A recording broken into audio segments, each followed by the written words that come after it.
और यह शरीर तो हाथ तंबूरे का है। साहब कहते हैं,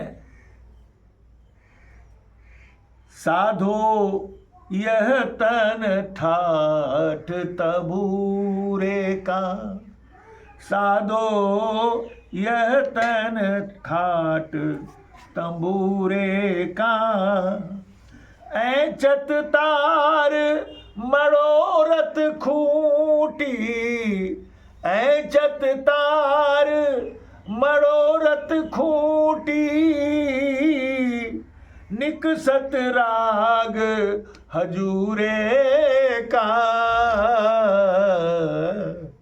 साधो यह तन ठाठ तबूरे का, टूटे तार बिखर गई खूंटी, टूटे तार बिखर गई खूंटी, हो गया धुर्रम धूरे का, हो गया धुर्रम धूरे का, साधो यह तन ठाठ तबूरे का।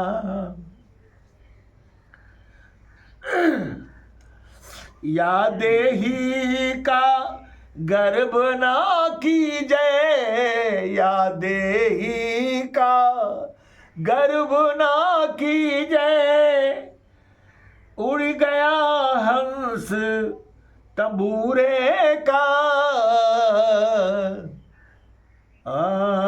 यह देही का गर्भ न कीजय, उड़ गया हंस तंबूरे का, कहे कबीर सुनो भाई साधो, कहे कबीर सुनो भाई साधो, अगम पंथ कोई सूरे का, अगम पंथ कोई सूरे का, साधो यह तन ठाठ तंबूरे का। साहब परिचय देते हैं, शरीर जो है तंबूरे की तरह है।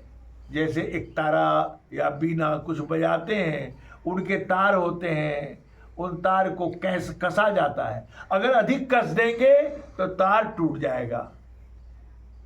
यह तन ठाठ तंबूरे का, और ऐचत तार मरोड़त खूंटी, खूंटी मरोड़ते मरोड़ते इतना मरोड़ देंगे कभी मूड से कि तार ही टूट जाएगा।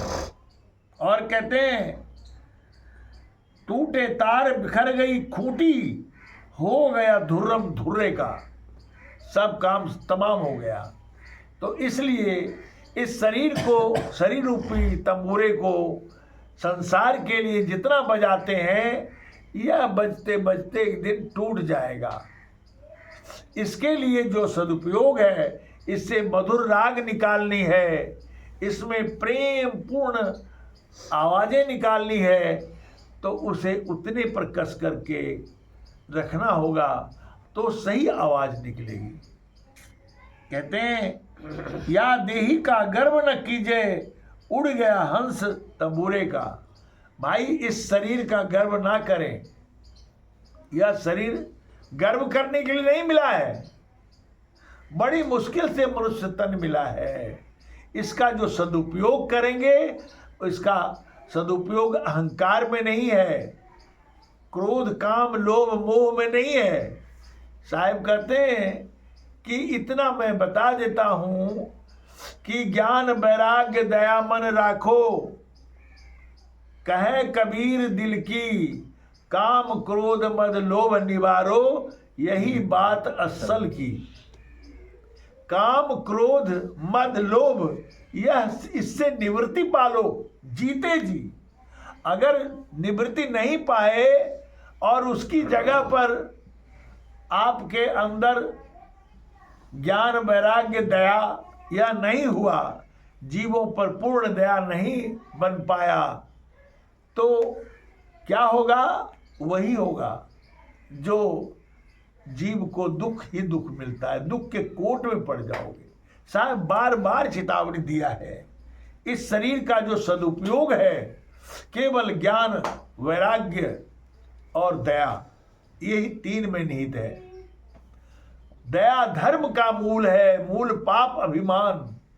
साहब ने कहा कि दया ही धर्म का मूल है। जिसके हृदय में दया का अंकुर नहीं फूटा वह मनुष्य होकर के भी मनुष्य नहीं है, वो पूर्ण रूप में जानवर है। क्यों कि दया ही नहीं है। मनुष्य के अंदर दया ना हो तो वह दिखता तो है मनुष्य की तरह, लेकिन मनुष्य नहीं है, वो जानवर है। तो साहिब कहते हैं कि दया धर्म का मूल है, मूल पाप अभिमान। सबसे बड़ा पाप क्या है? अभिमान। जब आपके अंदर अभिमान प्रकट हो जाता है तो आपकी विवेक की आंखें फूट जाती है, तब विवेक नहीं रहता। तब तो आप अनाप शनाप काम करेंगे, जो मन होगा सो करेंगे, मन का पूर्ण साम्राज्य हो जाएगा और यह मन जो है आप चेतन आत्मा को नरक में ले जाकर छोड़ देगा।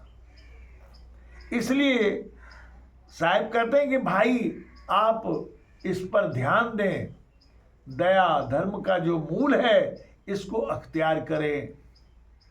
हमारे यहाँ सदगुरुदेव क्या देते हैं? माला टोपी सुमरणी सदगुरु दई बख्शीस, पल पल गुरु की बंदगी चरण नवाऊं शीस। माला देते हैं, टोपी देते हैं और नाम की सुमरनी देते हैं, नाम देते हैं। नाम की सुमरनी, श्वास की माला और दया की टोपी। प्रथम क्लास का भजन है, यही दिया गया है। आपकी श्वास जो 24 आवर्स चल रही है, इस श्वास को की माला बना लें और नाम की सुमरनी ले लें और सिर पर दया की टोपी डाल लें। कोई प्राणी को, छोटी छोटी प्राणी से लेकर बड़े बड़े प्राणियों को मन वचन और कर्म से, तीनों से कोई कष्ट ना पहुंचे। कितना कठिन मार्ग है। इसलिए गुरु का पथ जो होता है बहुत कठिन है। गुरु भक्ति अति कठिन है, जस खाड़े की धार हिले डुमे से कटी बुए नीचल उतरे पार। गुरु की भक्ति करना, ज्ञान में नियुक्ति पाना यह बहुत कठिन है। क्योंकि अगर ज्ञान में नियुक्ति पाएंगे, गुरु की भक्ति करेंगे तो आपके दुष्कर्म समाप्त हो जाएंगे। सत्कर्म ही सत्कर्म होगा। तो सत्कर्म जब होगा तो सत्कर्म को करने में इंसान को बहुत कष्ट महसूस होता है और दुष्कर्म को करने में कोई कष्ट नहीं होता। वो पहले प्रथम तो कर लेता है, जब उसका अवरोह होता है और उसके प्रति जब आरोह होता है, मिलने लगता है उसका प्रतिफल, तब बहुत कष्ट होता है। इसलिए साहब ने कहा, दुख में सुमिरन सब करे, सुख में करे न कोई। जो सुख में सुमिरन करे तो दुख काहे को होए। दुख में सारे संसार के प्राणी भगवान को, देवी देवता को, फलना चिलना ढिकाना को मनाते हैं और अरदास करते हैं, लेकिन सुख जब होता है तो सब भूल जाते हैं। इसलिए कहा साहब ने, सुख में सुमिरन करे, दुख नहीं आएगा। अगर दुख आया है तो पहले के प्रारब्ध के अनुरूप आया है। इसलिए यह जीवन बड़ा मुश्किल से प्राप्त हुआ है और हम लोगों को चाहिए इस जीवन से सत्कर्म करके लाभ उठाएं और सद्गुरु की वाणी पर ध्यान दे करके जीवन में अपना कल्याण कर लें। अपना कल्याण सबसे जरूरी है। संसार का कल्याण तो आप कर नहीं सकते, कोई नहीं किया है, न कर सका है आज तक, न आपसे भी कभी होगा संसार कल्याण। आप अपना कल्याण कर लेंगे, उसी में संसार का भी कल्याण है, निहित है उसमें संसार कल्याण। जो व्यक्ति अपना कल्याण कर लिया उसमें संसार का भी कल्याण है। इतना ही कह के वाणी को विरामता हूँ। सत साहिब साहिब बंदे, बंदे, साहिब।